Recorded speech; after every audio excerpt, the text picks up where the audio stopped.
मुस्लिम league नून इमरान खान साहब को शदीद नापसंद करती है। बात हमारे मुल्क का बच्चा बच्चा जानता है। क्या क्या कहते हैं जी खान साहब को, झूठा, चोर, डाकू, लुटेरा, न जाने क्या क्या कुछ कहती है आपकी पार्टी। लेकिन गयासुद्दीन साहब, आपका ये कहना है कि इमरान खान साहब एक ईमानदार इंसान है और उस्मान बुज़दार साहब से मुलाकात पर जो नून लीग ने आपको शोकॉज नोटिस भी दिया है। आपसे मैं जानना चाहूंगी कि आपकी पार्टी तो इमरान खान साहब को इतनी गालियां देती थकती नहीं है, आपको वो ईमानदार कैसे लगते हैं? साथ ये भी बता दीजिएगा, जो आपको शोकॉज नोटिस मिला है, इसका आपने जवाब दे दिया? अगर दिया तो क्या जवाब दिया?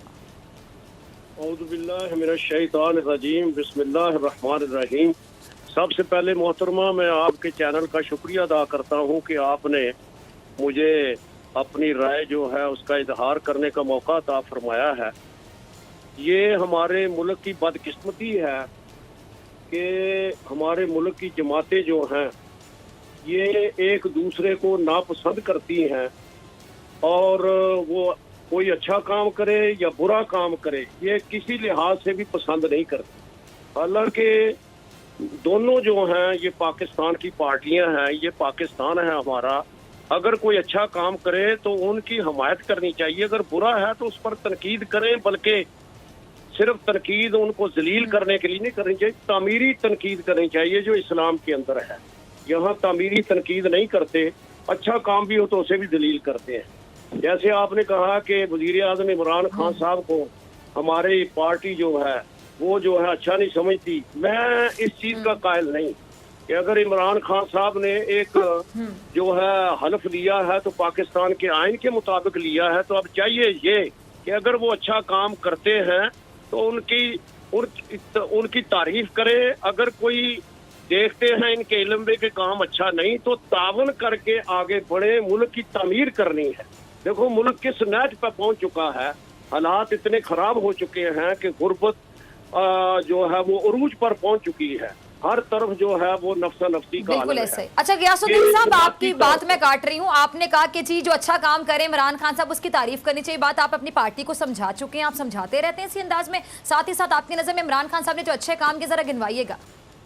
अच्छा देखो जी, अच्छे काम जो हैं, देखो पहले नंबर पे तो उन्होंने हमारे मुल्क की जो साख बनाई है, जाके अक़वाम मुत्तहिदा के अंदर एक खुददाराना अंदाज से जो मुल्क की खुददारी होती है वहां पर उन्होंने खिताब फरमाया है और इससे हमारे मुल्क का जो है वो नाम रोशन हुआ था। पहले जो थे चापलूसी किया करते थे, मैं ये समझता हूँ कि ये उनके अंदर की मजबूती है जी, और हमारे मुल्क की बाहर के मुल्कों में साख बनी है। अब हमें इत्तेहाद करना चाहिए कि हमें आपने कहा पहले वाले चापलूसी करते थे, वो पहले वाले आप जरा वाज़े कीजिएगा, क्या कहना चाह रहे हैं? नहीं, पहले तो आप जानते ही हैं कि किस तरीके से हमारी जो आदत रही है, हम यूरोप के हमेशा नीचे लगे रहे हैं। हमारी से मुराद आपकी क्या है, आप किसकी बात कर? जी जी, मैं जनरल बात कर रहा हूँ जी। एक का तयन क्या करना है, तयन करने से तो ठीक नहीं होता भी, मैं तो जनरल बात कर रहा हूँ। Please continue. जी जी जी, तो इस लिहाज से मैं ये कहता हूँ कि आप उनकी मुझे अच्छे काम गिनवा रहे थे खान साहब के। मुझे शोकॉज नोटिस जो दिया गया है, मैंने इमरान साहब से मुलाकात की है तो वो अपने इलाकाई मसाइल के हिसाब से और वजीर आला से की है तो अपने इलाकाई मसाइल के हिसाब से जो बात की है, तो ये नहीं कि मैंने पार्टी की वायलेशन किया। पार्टी की वायलेशन तो तब होती कि मैं वोट जो है पार्टी के अपने खिलाफ देता, वो फाइनेंस के बिल के अंदर वोट देता या वजीर आला को वोट देता या जमात दूसरी ज्वाइन करता, ये नहीं हुआ।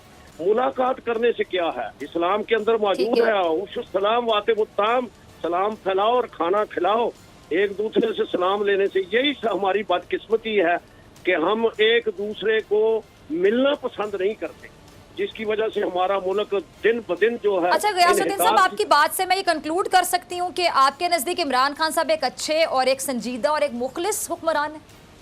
नहीं, वो अपने लिहाज से, अपनी जात के लिहाज से मैं समझता हूँ कि वो मुखलिस हैं। अभी तक उनकी कोई खराबी वो जो मुल्क को नुकसान देने वाली या लूटने वाली है वो नहीं आई। मैं उनके साथियों की बात नहीं करता, क्योंकि मुझे नहीं पता कि उनके साथी किस तरह से हैं।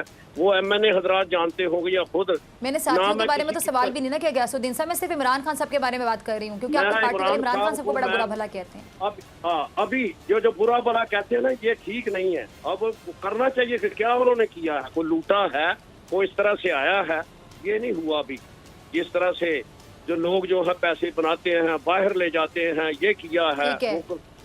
यानी गयासुद्दीन साहब आप ये भी कहना चाह रहे हैं दबे अल्फाज में कि उन्होंने किसी को नहीं लूटा, मुल्क को नहीं लूटा, ईमानदार है, मुखलिस हैं। जब आप कह रहे हैं कि जाती हैसियत में बात करो, यानी बाकियों ने लूटे, आप ये बात मान रहे हैं? नहीं है, मैं बाकियों की मैं बात नहीं कर रहा था। वो आ रहा है ना सामने, ये नैब के अंदर आता है, मुझे क्या पता है कि इन्होंने जायदादें अपनी जर्नल बात की है। ठीक है, ठीक है, ठीक है। चलें, इससे पहले कि मैं डॉक्टर महबूब की तरफ जाऊं, आपसे एक और सवाल मैं जानना चाहूंगी। आपने इमरान खान साहब की तारीफ की, उस नहीं ईमान, अभी तक तो मुझे भी उनकी कोई ऐसी कोई खराबी नजर नहीं आई कि जो मैं बयान कर सकूं, और ना मुझे इस तनकीद से देखना ही चाहिए कि, क्योंकि मैं तो ये समझता हूँ कि हर आदमी को अपने आप को रिंदे खराबे हाल को जाहिद न छेड़ तू, तुझको पराई क्या पड़ी अपनी नबेड़ तू। ठीक है जी, हाँ। वैसे वो देहातों के साथ। चलिए, शोकस नोटिस के हवाले से मैं आपसे बात करूंगी, लेकिन मैं बाकी मेहमानों को जरा शामिल गुफ्तगू कर लूँ। गयासुद्दीन साहब, डॉक्टर महबूब साहब, मैं आपकी तरफ आना चाहूंगी। आप हुकूमत से शिकायत हैं कुछ, मैं चाहूंगी कि इस प्लेटफॉर्म से आप वो शिकायत जो हैं वो शेयर करें कि क्या शिकायत है सिंध हुकूमत से डॉक्टर्स को। शुक्रिया आप लोगों ने हमें टाइम दिया। मेरा नाम डॉक्टर महबूब अली है, मैं यंग डॉक्टर एसोसिएशन का जनरल सेक्रेटरी सिंध हूँ, और जो ग्रैंड हेल्थ अलायंस जो हमारा सिंध में जो बना है उसको मैं लीड कर रहा हूँ। सिंध गवर्नमेंट से जो कुछ रोज़ पहले बिलावल भुट्टो जरदारी जो चेयरमैन पीपल्स पार्टी से हमारी जूम पे मुलाकात हुई थी, उन्होंने हमें माशाल्लाह बहुत अप्रिशिएट किया।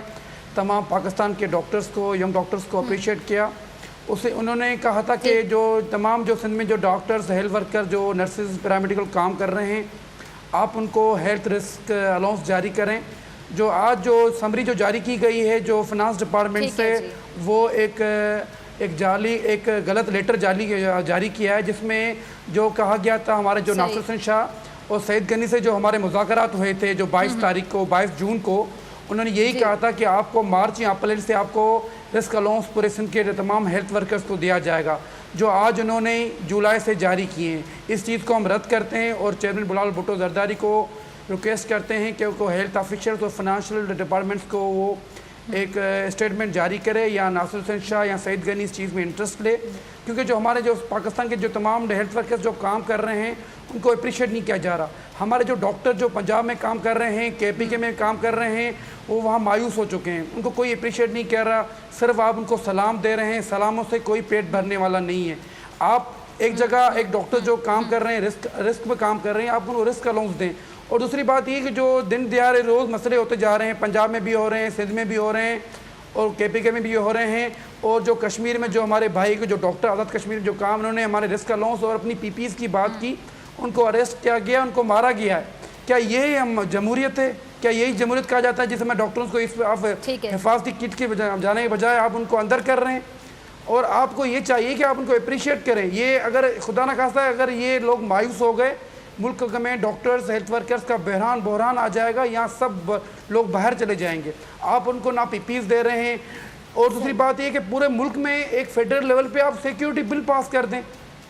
क्या चाहिए आपको और क्या कर सकते हैं? आप बिल तो पास कर सकते हैं, क्योंकि ये दिन ब दिन सिक्योरिटी के जो डॉक्टर्स जो तशद्दुद और नर्सेज पर तशद्दुद और पैरामेडिकल तशद्दुद बढ़ता जा रहा है। आप लोग हमें सिक्योरिटी नहीं दे पा रहे, उसको हम क्या समझें? हुकूमत इसमें तो बिल्कुल नाअहल गई है।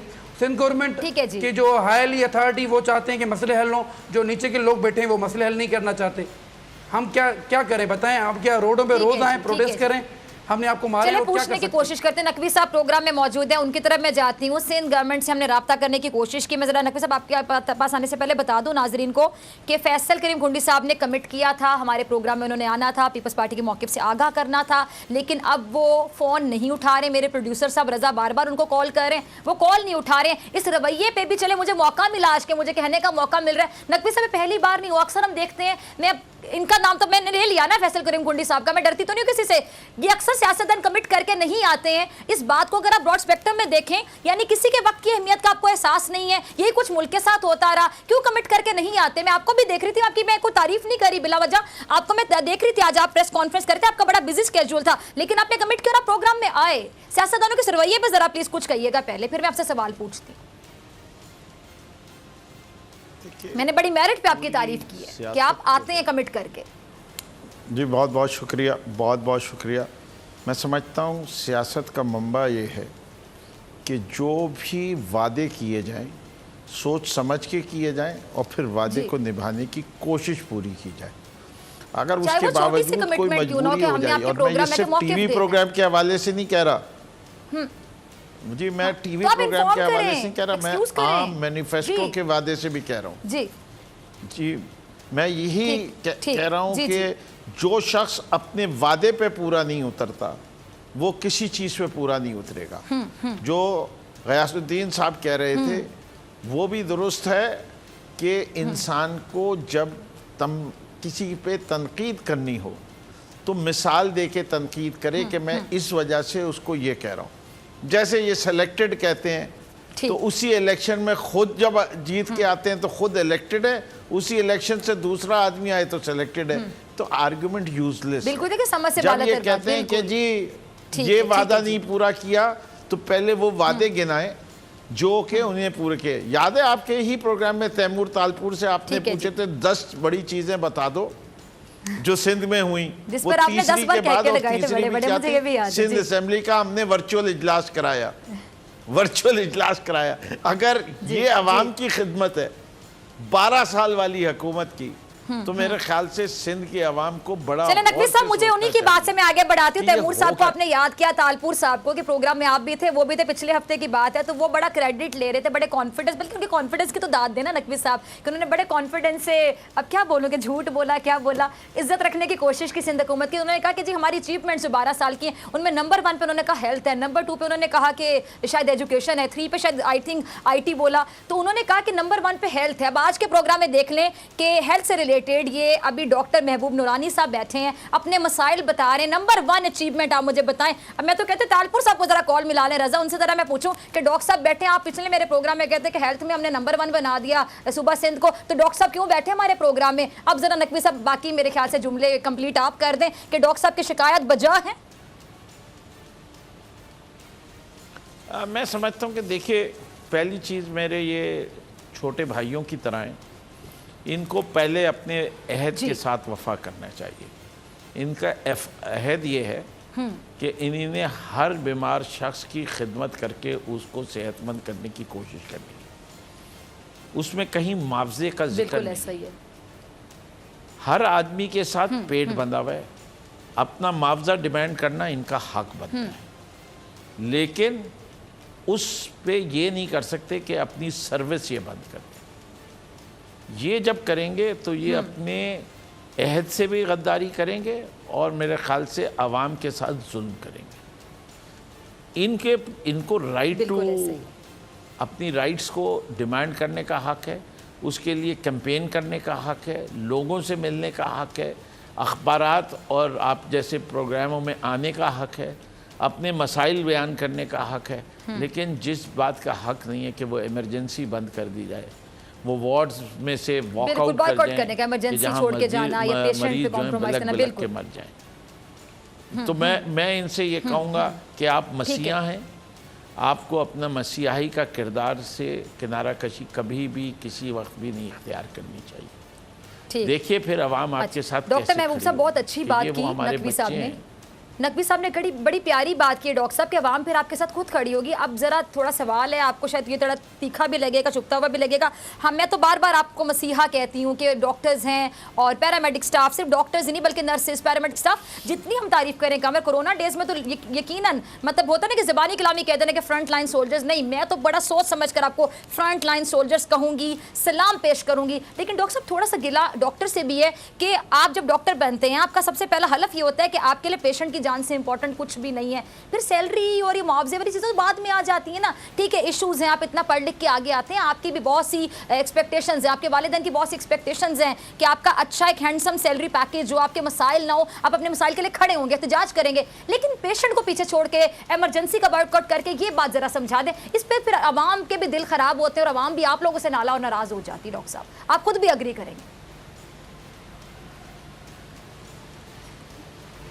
जी, आपने बिल्कुल ठीक कहा। हमने तो अपने इस पेंडेमिक सिचुएशन में काम करने से तो इनकार किया ही नहीं है। हमने जो शुरू में जो प्रोटेस्ट किए थे 8 जून से, हमने बिल्कुल ब्लैक डे बनाए थे, साइलेंट प्रोटेस्ट किए थे। अगर इस दौरान हमसे कोई मुज़ाकरात नहीं करेंगे, अगर हमारे हक़ के लिए अगर हम कोर्ट में जाएंगे, वहाँ सुप्रीम कोर्ट से फैसले हमारे हक़ में मिलते हैं, फिर भी ये लोग हुक्मरान हमारे मसले हल नहीं करेंगे, तो हम कहाँ जाएंगे?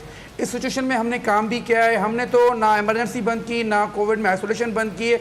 हमारे डॉक्टर वहाँ दिन रात ड्यूटियाँ करते रहे और पिटते भी रहे।